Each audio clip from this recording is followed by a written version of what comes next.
விழுப்புரம் மாவட்டம் செஞ்சியை அடுத்து பொன்பத்தி கிராமத்தில் உள்ள ஸ்ரீ திரௌபதி அம்மன் கோவிலில் சித்திரை மாத ஸ்ரீ மகாபாரத பிரசங்கம், அக்னி வசந்த விழா மற்றும் கிராம தேவதை திருத்தேர் உற்சவ விழா கடந்த ஏப்ரல் 26ஆம் தேதி கொடியேற்றத்துடன் தொடங்கியது. இதை முன்னிட்டு அன்று காலை 6 மணிக்கு மூலவர் திரௌபதி அம்மனுக்கு சிறப்பு அபிஷேகமும் சிறப்பு ஆராதனைகள் செய்து மகா தீபாராதனை நடைபெற்றது. மாலை 6 மணிக்கு மூலவர் அம்மனுக்கு சிறப்பு பூஜைகள் செய்து துவஜாரோகணம், கொடிமரத்திற்கு சிறப்பு பூஜை செய்யப்பட்டு கொடியேற்று விழா நடைபெற்றது. தொடர்ந்து பகல் இரவு ஆகிய 2 வேளைகளிலும் மகாபாரத பிரசங்க நிகழ்ச்சி நடைபெற்றது.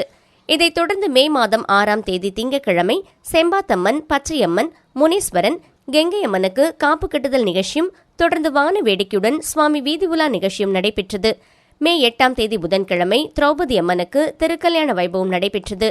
விழாவின் முக்கிய நிகழ்ச்சியாக தேரோட்ட விழா நேற்று மாலையில் நடைபெற்றது. இதை முன்னிட்டு செம்பாத்தம்மன், பச்சையம்மன், முனீஸ்வரன், திரௌபதி அம்மன் உள்ளிட்ட கிராம தேவதைகளுக்கு சிறப்பு அபிஷேகமும் ஆராதனையும் நடைபெற்றது. தொடர்ந்து ஊரணி பொங்கல் மற்றும் கூழ்வார்த்தல் நிகழ்ச்சி நடைபெற்றது. இதையடுத்து உற்சவர் செம்பாத்தம்மன், பச்சையம்மன், கிருஷ்ணன், அர்ஜுனன், திரௌபதி அம்மனுக்கு சிறப்பு அலங்காரம் செய்யப்பட்டு தேரில் எழுந்தருளினர். திருத்தேருக்கு சிறப்பு பூஜைகள் செய்யப்பட்டு திருத்தேர் வடம்பிடித்தல் நிகழ்ச்சி நடைபெற்றது. இதில் ஏராளமான பக்தர்கள் கலந்து கொண்டு திருத்தேரினை வடம்பிடித்து இழுத்து சுவாமி தரிசனம் செய்தனர்.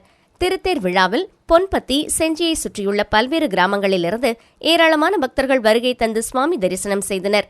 திருத்தேர் முக்கிய வீதிகள் வழியாக சென்று தேர் நிலையை அடைந்தது.